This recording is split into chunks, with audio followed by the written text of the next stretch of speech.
Hello everyone, welcome to ಐಜಿಸ್ cooking channel. ಇವತ್ತಿನ ವಿಡಿಯೋದಲ್ಲಿ ನಾವು ಕೊಬ್ಬರಿ ಮಿಠಾಯಿಯನ್ನು ಯಾವ ರೀತಿಯಾಗಿ ಮಾಡ್ಕೊಳ್ಳೋದು ಅಂತ ನೋಡೋಣ. ತುಂಬಾ ಸುಲಭವಾಗಿ ಕಡಿಮೆ ಇಂಗ್ರೀಡಿಯೆಂಟ್ಸ್ಗಳನ್ನ ಉಪಯೋಗಿಸ್ಕೊಂಡು ನಾವು ಈ ಒಂದು ರೆಸಿಪಿಯನ್ನು ಮಾಡ್ಕೊಳ್ಬಹುದು.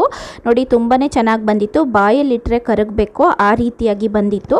ಈ ರೀತಿ ಕೊಬ್ಬರಿ ಮಿಠಾಯಿ ರೆಸಿಪಿಯನ್ನು ಹೇಗೆ ಮಾಡೋದು ನೋಡೋಣ. ಇಲ್ಲಿ ನಾನು ಕಾಯಿ ಉಪಯೋಗಿಸ್ಕೊಂಡು ಕೊಬ್ಬರಿ ಮಿಠಾಯಿ ಮಾಡ್ತಾ ಇಲ್ಲ, ಕೊಬ್ಬರಿಯನ್ನೇ ತೊಗೊಂಡು ಕೊಬ್ಬರಿ ಮಿಠಾಯಿಯನ್ನು ಮಾಡಿ ತೋರಿಸ್ತಾ ಇದ್ದೀನಿ. ತುಂಬಾ ಚೆನ್ನಾಗಿ ಬಂದಿತ್ತು, ಬಾಯಲ್ಲಿಟ್ಟರೆ ಕರಗ್ತಾ ಇತ್ತು. ಆ ರೀತಿಯಾದಂತಹ ಒಂದು ಕೊಬ್ಬರಿ ಮಿಠಾಯಿ ರೆಸಿಪಿ ಹೇಗೆ ಮಾಡೋದು ನೋಡೋಣ. ನೋಡಿ, ಕೊಬ್ಬರಿದು ಮೇಲ್ಭಾಗ ಏನಿದೆ ಕಪ್ಪು ಪದರ ಅದನ್ನು ತೆಗೆದು ತೊಗೊಂಡಿದ್ದೀನಿ. ಈಗ ಬಿಳಿ ಭಾಗವನ್ನು ನಾನು ಮಿಕ್ಸಿಯಲ್ಲಿ ಈ ರೀತಿ ಗ್ರೈಂಡ್ ಮಾಡಿ ತೊಗೊಂಡಿದ್ದೀನಿ. ನೋಡಿ, ಈ ರೀತಿ ಗ್ರೈಂಡ್ ಮಾಡಿ ತೊಗೊಳ್ಳೋದ್ರಿಂದ ಬಾಯಲ್ಲಿಟ್ಟರೆ ಕರಗಬೇಕು ಕೊಬ್ಬರಿ ಮಿಠಾಯಿ, ಆ ರೀತಿಯಾಗಿ ಬರುತ್ತೆ. ನಾವು ತುರಿದು ತೊಗೊಂಡ್ರೆ ಬಾಯಿಗೆ ಸ್ವಲ್ಪ ಸಿಗುತ್ತೆ ತಿನ್ನುವಾಗ. ನೋಡಿ, ಈ ರೀತಿಯಾಗಿ ಮಾಡಿ ತೊಗೊಳ್ತಾ ಇದ್ದೀನಿ. ನಾನಿಲ್ಲಿ 2 ಕಪ್ಪಷ್ಟು ಉಪಯೋಗಿಸ್ಕೊಳ್ತಾ ಇದ್ದೀನಿ ಕೊಬ್ಬರಿ ಬಿಳಿ ಭಾಗವನ್ನು. ನೋಡಿ, ಈಗ ಗ್ಯಾಸ್ ಮೇಲೆ ಈ ರೀತಿ ಒಂದು ಪ್ಯಾನನ್ನು ಇಟ್ಕೊಂಡಿದ್ದೀನಿ. ಲೋ ಫ್ಲೇಮಲ್ಲಿ ಗ್ಯಾಸ್ನ ಇಟ್ಕೊಂಡು 2 ಕಪ್ಪಷ್ಟು ಕೊಬ್ಬರಿಯನ್ನು ಹಾಕ್ಕೊಂಡಿದ್ದೀನಿ. ನೋಡಿ, ಚೆನ್ನಾಗಿ ಈ ರೀತಿ ಬಿಸಿ ಮಾಡ್ಕೊಳ್ಬೇಕಾಗತ್ತೆ ಕೊಬ್ಬರಿಯನ್ನು. ನೋಡಿ, ತಳ ಹಿಡಿಲಿಕ್ಕೆ ಬಿಡಬಾರ್ದು ಅಥವಾ ಕಲರ್ ಚೇಂಜ್ ಆಗೋಕ್ಕೆ ಬಿಡಬಾರ್ದು. 1 ನಿಮಿಷಗಳ ಕಾಲ ಕೈ ಬಿಡದಲೇ ಲೋ ಫ್ಲೇಮಲ್ಲಿ ಗ್ಯಾಸನ್ನು ಇಟ್ಕೊಂಡು ಈ ರೀತಿ ಹುರಿತಾನೇ ಇರಿ. ನಾವು ಒಂದು 30 ಸೆಕೆಂಡು ಇದನ್ನು ಫ್ರೈ ಮಾಡಿದ ನಂತರನೇ ನಮಗೆ ಗೊತ್ತಾಗುತ್ತೆ, ಘಮ ಘಮ ಅಂತ ಸ್ಮೆಲ್ ಬರೋಕ್ಕೆ ಸ್ಟಾರ್ಟ್ ಆಗುತ್ತೆ. ಆಗ ಇದಕ್ಕೆ ಅದೇ ಬಟ್ಟಲಲ್ಲಿ ನಾನು 1 ಬಟ್ಲಷ್ಟು ಹಾಲನ್ನು ಹಾಕ್ಕೊಂಡಿದ್ದೀನಿ. ಇದು ಕಾಯಿಸಿ ಆರಿಸ್ಕೊಂಡಿರುವಂತಹ ಹಾಲು.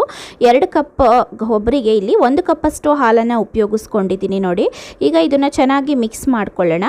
ಚೆನ್ನಾಗಿ ಕರೆಕ್ಟಾದಂತಹ ಮೆಷರ್ಮೆಂಟಲ್ಲಿ ನೀವು ಇದನ್ನು ಉಪಯೋಗಿಸ್ಕೊಂಡು ಮಾಡ್ಕೊಳ್ಬೇಕಾಗತ್ತೆ. 2 ಕಪ್ ಕೊಬ್ಬರಿಗೆ 1 ಕಪ್ಪಷ್ಟು ಕಾಯಿಸಿ ಆರಿಸ್ಕೊಂಡಿರುವಂತಹ ಹಾಲನ್ನು ಉಪಯೋಗಿಸ್ಕೊಂಡಿದ್ದೀನಿ.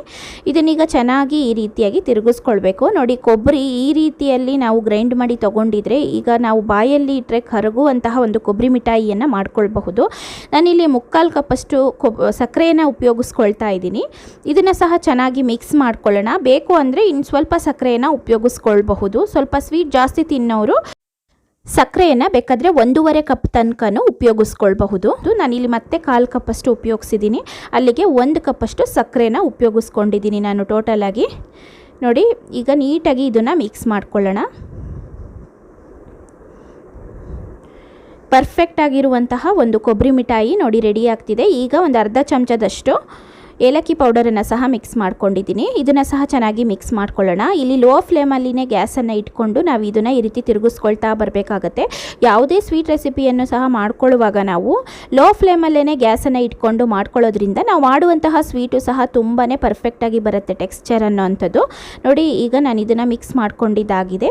ಇದಕ್ಕೆ ಒಂದು 2 ಚಮಚದಷ್ಟು ತುಪ್ಪನ ಹಾಕ್ಕೊಳ್ತಾ ಇದ್ದೀನಿ. ತುಂಬ ಜಾಸ್ತಿ ತುಪ್ಪನ ಪದೇ ಪದೇ ಹಾಕ್ಕೊಳ್ಬೇಡಿ, ಯಾಕಂದರೆ ಇದು ಕೊಬ್ಬರಿ ಮಿಠಾಯಿ ಆಗಿರೋದ್ರಿಂದ ನಾವು ಹಾಕ್ಕೊಂಡಿರೋ ಕೊಬ್ಬರಿಯಲ್ಲಿ ಎಣ್ಣೆಯ ಅಂಶ ಜಾಸ್ತಿ ಇರುತ್ತೆ. ನಾವು ತುಪ್ಪನ ತುಂಬ ಕಡಿಮೆ ಪ್ರಮಾಣದಲ್ಲಿ ಉಪಯೋಗಿಸ್ಕೊಳ್ಬೇಕು. ಇಲ್ಲಿ ನಾನು 2 ಚಮಚ ತುಪ್ಪನ ಉಪಯೋಗಿಸ್ಕೊಂಡಿದ್ದೀನಿ. ನೋಡಿ, ಇದನ್ನೀಗ ಚೆನ್ನಾಗಿ ಮಿಕ್ಸ್ ಮಾಡ್ತಾ ಇದ್ದೀನಿ.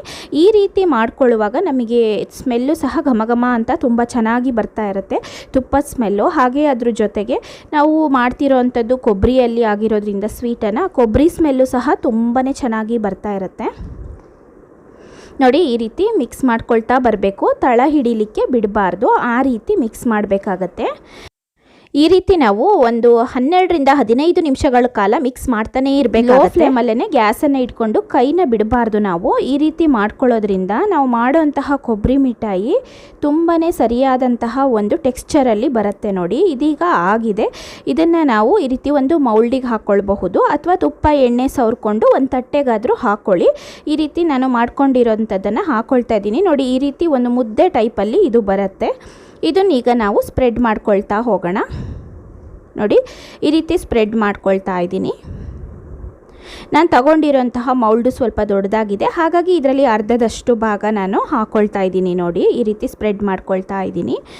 ತಟ್ಟೆ ಇದ್ದರೆ ತಟ್ಟೆಯಲ್ಲೂ ಸಹ ತುಪ್ಪ ಅಥವಾ ಎಣ್ಣೆ ಸವರ್ಕೊಂಡು ಈ ರೀತಿ ಹಾಕ್ಕೊಂಡು ಪೀಸಸ್ ಆಗಿ ನಾವು ಕಟ್ ಮಾಡ್ಕೊಳ್ಬಹುದು. ಈ ರೀತಿ ಸೆಟ್ ಮಾಡ್ಕೊಂಡಾದ ನಂತರ ನಾನು ಇದನ್ನು ಕೂಲ್ ಆಗೋಕ್ಕೆ ಬಿಡ್ತಾ ಇದ್ದೀನಿ. ನೋಡಿ, ಒಂದು 2 ಗಂಟೆಗಳ ಕಾಲ. ಫ್ರಿಜ್ಜಲ್ಲಾದರೆ 1 ಗಂಟೆ ಫ್ರಿಜ್ಜಲ್ಲಿಟ್ಟು ನಂತರ ಇದನ್ನು ನಾವು ಕಟ್ ಮಾಡಿ ತಿನ್ನಬಹುದು. ನೋಡಿ, ಈ ರೀತಿ ಮಾಡಿಕೊಂಡು ಇಟ್ಕೊಳ್ತಾ ಇದ್ದೀನಿ. ಇದನ್ನು ನಾನೊಂದು 2 ಗಂಟೆಗಳ ಕಾಲ ಫ್ರಿಜ್ಜಲ್ಲಿ ಇಟ್ಕೊಳ್ತಾ ಇದ್ದೀನಿ. ನೋಡಿ, ನೀಟಾಗಿ ಇದು ಕಂಪ್ಲೀಟಾಗಿ ಕೂಲ್ ಆಗಿದೆ ಈಗ. ನೋಡಿ, ಈಗ ಇದನ್ನು ನಾವು ಪೀಸಸ್ ಆಗಿ ಕಟ್ ಮಾಡ್ಕೊಳ್ಬಹುದು. ಸ್ವಲ್ಪ ಗಟ್ಟಿಯಾಗಬೇಕು. ನೋಡಿ, ಈ ರೀತಿ ಗಟ್ಟಿಯಾದ ನಂತರ ಇದನ್ನು ನಾವು ಕಟ್ ಮಾಡಿಕೊಂಡು ತಿನ್ನಬಹುದು. ತುಂಬಾ ಚೆನ್ನಾಗಿರುತ್ತೆ. ಯಾವುದೇ ಬೇಕ್ರಿ ಸ್ವೀಟ್ಸ್ಗೂ ಸಹ ಇದು ಕಡಿಮೆ ಇಲ್ಲ ಅನ್ನೋ ಅಷ್ಟು ಚೆನ್ನಾಗಿರುತ್ತೆ. ಪ್ಯೂರ್ ಕೊಬ್ಬರಿಯಲ್ಲೇ ನಾನು ಇದನ್ನು ಮಾಡಿರುವಂಥದ್ದು, ತೆಂಗಿನಕಾಯಿ ಎಲ್ಲ ಇದು ಕೊಬ್ಬರಿನೇ ಆಗಿರೋದ್ರಿಂದ ಟೇಸ್ಟು ಸಹ ತುಂಬಾ ಚೆನ್ನಾಗಿರುತ್ತೆ. ಖಂಡಿತವಾಗ್ಲೂ ಸಹ ಟ್ರೈ ಮಾಡಿ ನೋಡಿ. ಪೀಸಸ್ಸು ಸಹ ತುಂಬ ಚೆನ್ನಾಗಿ ಬರ್ತಾ ಇದೆ.